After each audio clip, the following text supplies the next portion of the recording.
The downstairs window won't chain. I bought this house off of a friend. He was moving into a retirement home at my request, and he didn't have anyone else to leave anything to. So I offered to take his little backwoods haven off of his hands so that he could go into town to live amongst the civilized folks and finally get the help that he desperately needed. He didn't like that idea one bit, saying that it would be better just to bulldoze it and sell the land, though he seemed to be of two minds on the whole things, bouncing back and forth, only coming to a decision when it was time to shake on it. He was an old-timer, with a back as brittle as glass and eyes that could almost see you if he squinted, and a mind that may remember your name if it was written on your forehead. But despite our brief relationship before his unfortunate passing, I would count this man to be amongst my greatest friends and the source of my ongoing dread. To start at the beginning, I had just come to this town looking for a piece of the wild United States that I had heard still existed somewhere out there. I first settled down with a job at the logging company here outside of a town. I'll be scant on location as I do not wish to be disturbed. It was hard work, but I was no stranger to it, and the trees were a welcome change of pace after spending so much time in the concrete jungle. That's where I met John.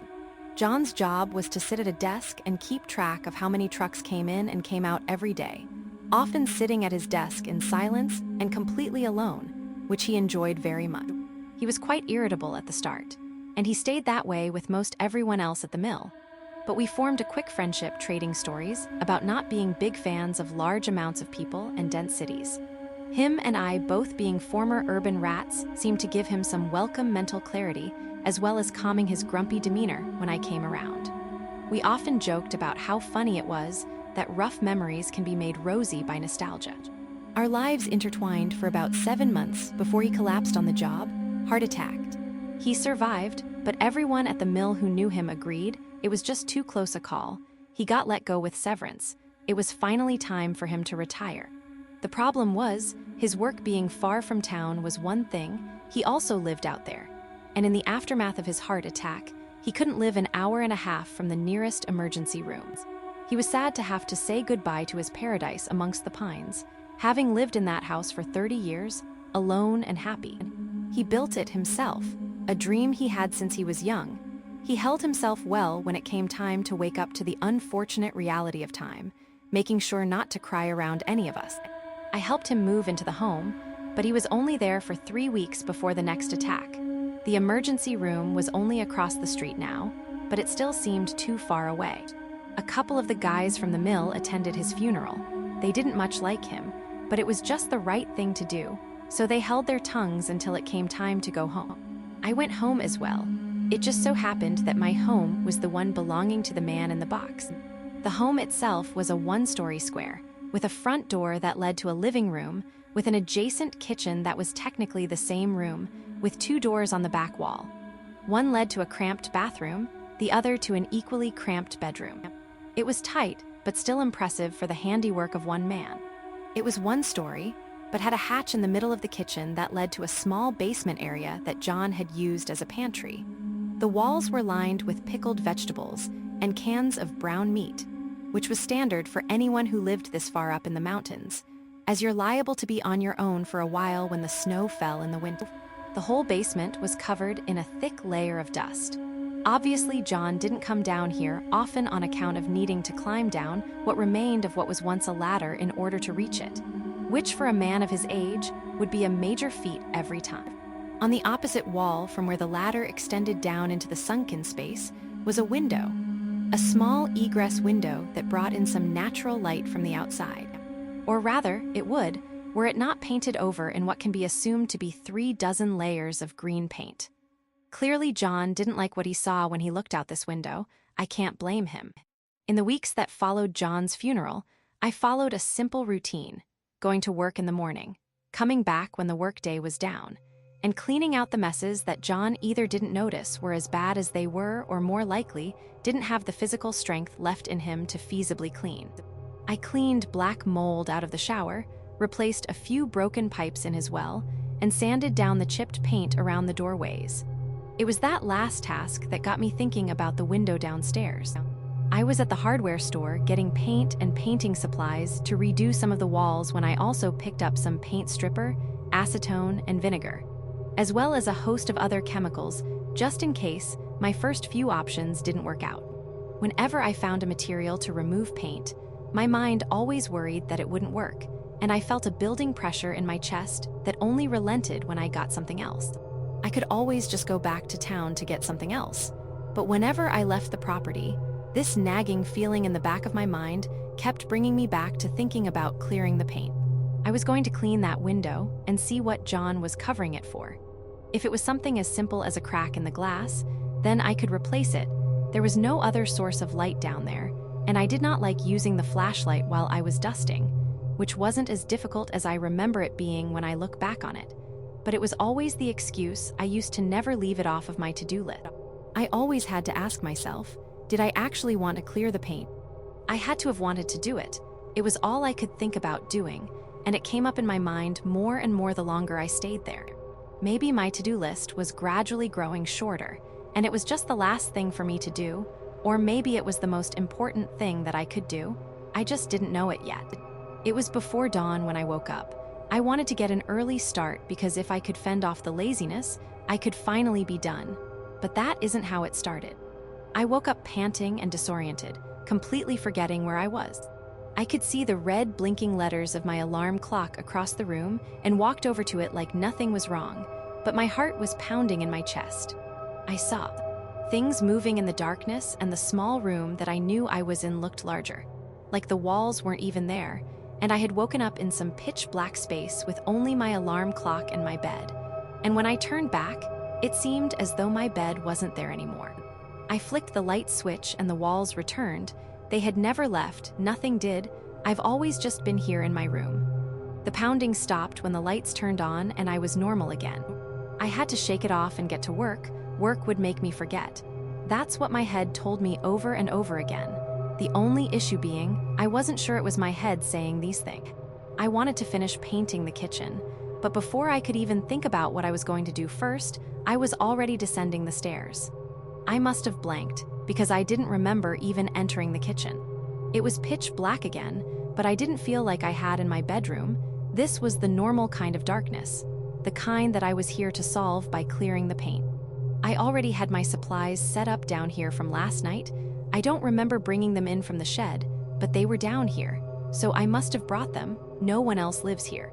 Wasting no more time, I prepared a roller with the paint stripper and let it do its thing.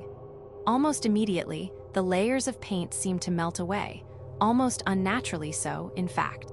The dark green grew lighter, though sunrise wouldn't be for another hour, so I had time before any sunlight could naturally enter this room anyways.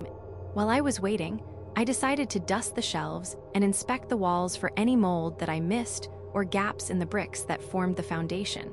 I had never noticed the bricks before, never really concerning myself with anything other than the rows upon rows of pickled herring, but there was something written on them behind the shelves. I shined my flashlight at the wall in order to see what had been painted directed onto the bricks in what looked to be the same shade of green that had coated the window. It was scribbles. Then my eyes focused. As if I were exiting a haze, they looked different. They were letters, words, a phrase, a warning. Fear the light, you do not belong. I blinked and they were scribbles again. Chicken scratch that looked like a simple paint spill. As time went on and more light seeped in through the crumbling paint, I saw more droplets and spills on the floor. John must have been in a rush to paint over the window, making a large mess that he never bothered to clean up. One more task for me once the daylight comes, it seemed. And when I looked up, the daylight had come. It was a bright, beautiful summer sun up in the sky, and for the first time since I bought this house, I could see it through the sunken egret. Feeling the sweet satisfaction of a job well done, I wanted to jump right into my next task, which would involve finally cleaning the basement, which was far filthier than I could have ever imagined it being when I had my flashlight as my only source of light. I was shocked, however, to not find a single bug in the basement. It should have been crawling with them, but I didn't even find a single cockroach or worm coming in through the cracks in the aged bricks. Clearly, this room was the only one in the house that the bugs didn't like, as I had been dealing with infestations since I first moved in. I scrubbed the floors with a mop and used some of the leftover paint stripper to clear out the floor and the scribbles on the wall. It was hard work, as the paint was much harder to remove when it wasn't on the window. It seemed to take me all morning, but I didn't detect a wink of change outside the window. In fact, it seemed to be about noon out there since I first cleared it. I kept wanting to say that I had made enough progress and to call it for an early day, as it seemed that once I had cleared the window, my drive to do much else had been expended. It was all I could think about for days, weeks even. But now it was done, the work was far from over. But I had accomplished that I had wanted to do. Ascending the ladder, I re-entered my living room for some nice relaxation on the couch. But on my way, I discovered something quite peculiar. The window in the kitchen was dark outside, thereabouts the late evening. I checked my watch. It was 7:10. This window looked like 7:10 p.m., but the sun outside of the downstairs window was most assuredly noon. I had to have been seeing things, but I had seen enough strange things today, and I was not prepared to let this pass me by without doing anything like I had in times before. I quickly turned around and descended the ladder, but when my foot touched the ground, the pressure in my chest continued. I recognized it now. It was fear. I turned my head and saw a bright, sunny summer day outside of the egress window. No later than noon sharp, I was sure of it. It must have been some trick, some illusion. Outside is not day or night depending on the floor that you're looking out of. Was it an elaborate screen? John didn't even know how to leave a voicemail. There's no way he could create such a game just to laugh at me from beyond the grave. I turned the rusted and aged window lock and pushed it open. Almost instantly, the pleasant sounds and smells of the forest entered the basement. The concept was worrying enough, but the calm nature of the nature around me put me at ease. I could hear the bubbling water from the creek that ran alongside the house, the wind moving gently through the branches of the tall pine trees. I could smell the pine needles, and I could taste the pollen in the air. It was so utterly normal, better than normal. It was perfect. Perfect echoed in my mind for a good minute. Once I came up with that word to describe one thing, it rapidly took the place of every other word I had used to describe anything about what I was seeing out of the egress window, stamping over everything else until everything I saw and remembered seeing was perfect. I checked my watch again. It was 7:15 p.m. now. It was still the evening and definitely not what I was seeing with my own two eyes. Feeling as though I was in desperate need of sleep, I closed the window and went back up the ladder, right to my bed. Sleep would definitely fix this. Sleep did not fix this, as every day I would wake up, check the basement, go to work, come home, check the basement, and go to sleep again. Morning, afternoon, even, dusk, dawn, twilight. Every time I checked the downstairs window for the next 3 weeks, I saw the same day, always at noon, always sunny, even when it was rainy, foggy, or cloudy out here on the main floor. I ran an experiment one day. I opened the window from the inside and walked around the outside of the house to find the other end. To my surprise, the window was shut. Thinking that maybe it closed on its own, I returned to the basement and found that the window was still open from this side, which made me theorize that this window wasn't even part of the house at all. One day, I got fed up with the strangeness of the window, so I stood in front of the open window and climbed through it. It didn't look or feel like it did from the view of looking through the egress. It felt warmer, more comforting, like it wasn't actually a summer day. It was a memory of a summer day, the best summer day you ever had. It felt familiar, like it was simultaneously the platonic ideal concept of a summer day, as well as being a summer day that had already happened. I tried to think hard, to find something, anything that would pin it down, why this felt so familiar, why it was this day and no other. Was it even about me? I had to take a step back to recalibrate. My mind was filling with questions that didn't make a lick of sense. Why was I so quick to buy into this being a specific day in summer? It was just any old day in summer, because of course it was. It was today, and today is not changing window or not. Though even at the conclusion of that thought, I questioned my own statement. I wanted to stay here, to understand it, to enjoy it, to know what it was all about. It was pleasant here. It was perfect. I wanted to sit down by the creek bed for hours or days or forever. This warm feeling didn't dissipate in the slightest, and I didn't feel at all tired.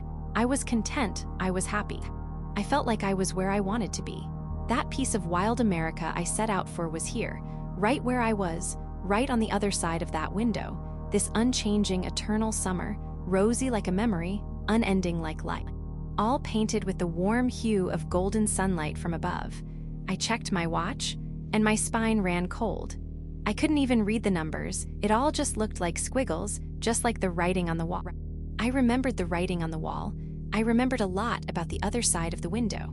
The more I remembered, the colder I felt and the hazier my watch got, until it snapped into focus and read 11:46 p.m. All sounds and smells stopped when I read the numbers and I looked up. Across the creek was a black figure, like a shadow without a man casting it, staring at me with two unblinking white eyes. He looked familiar.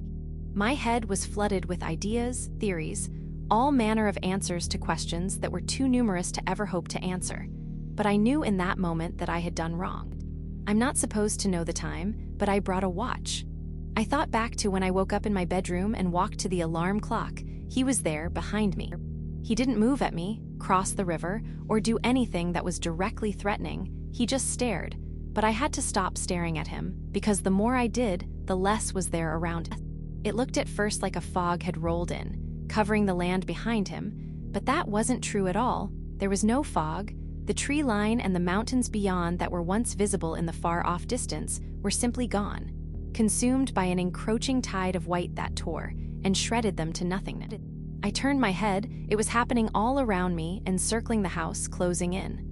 I looked back. The figure was still across the creek. His hand was raised now, pointed behind me, back at the window. He didn't have a mouth, but I could almost hear him screaming in my mind, "Run." The white light sped up, almost as if it saw me and hastened its approach. The figure did not heed its own advice, and when the light touched it, it disappeared as well.